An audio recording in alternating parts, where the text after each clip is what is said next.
Prime Minister Benjamin Netanyahu did what he'd been promising for years, if not decades.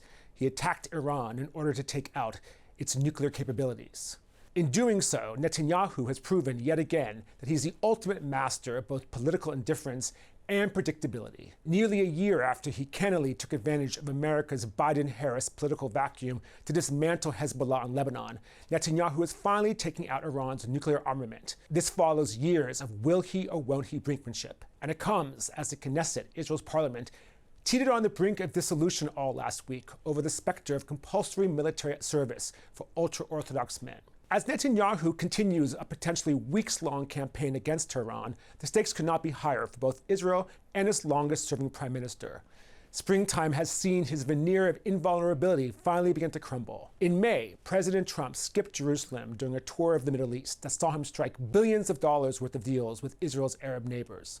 Meanwhile, back at home, after 20 months of war with Hamas, Israeli soldiers have begun to openly refuse to serve in Gaza, an act of defiance as heretical as it is treasonous. Traditional allies such as Canada, Australia, and Great Britain have begun sanctioning Israeli ministers, while even France has indicated it could soon recognize a Palestinian state. In Syria, Israel is still battling Islamist terrorists despite regime change in Damascus. Yemen's Houthis continue to target Israeli civilian sites, while in Gaza, Netanyahu has turned to arming local Palestinian clans to help finally eradicate Hamas. And so, Iran and Operation Rising Lion. Israel scored impressive successes in its initial assaults on Iran, eliminating key members of its military leadership and heavily damaging crucial military bases, among them Iran's trio of nuclear facilities.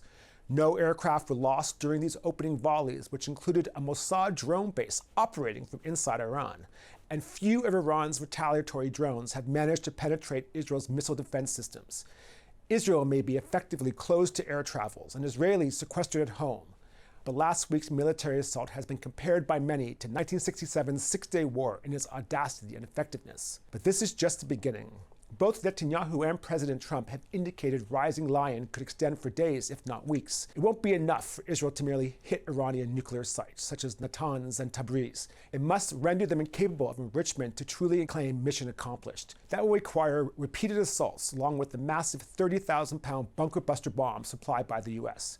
Trump has made clear his support for Israel's operation, describing it as excellent, but the U.S. is not directly participating in Rising Lion, and Trump has warned that Israel's next wave of assaults could be even more brutal than the first, in a push towards concession and deal-making. With Washington so enmeshed in finding an Iran solution, Trump may be unable to keep the U.S. from joining Rising Lion, particularly if Iran's next round of retaliatory strikes prove especially brutal. Ultimately, however, Netanyahu's toughest test won't be in Washington or Tehran, but in Tel Aviv and Jerusalem. Having avoided a dissolving of the Knesset that would have led to new elections, Netanyahu can squarely focus on the Iran crisis. And for the moment, Israelis appear united around their prime minister, with both Knesset majority and opposition figures praising the nation's soldiers. But Friday saw yet another call-up of military reservists, further straining a civilian population worn down, if not worn out, from months of conflict in Gaza, Syria, and Lebanon.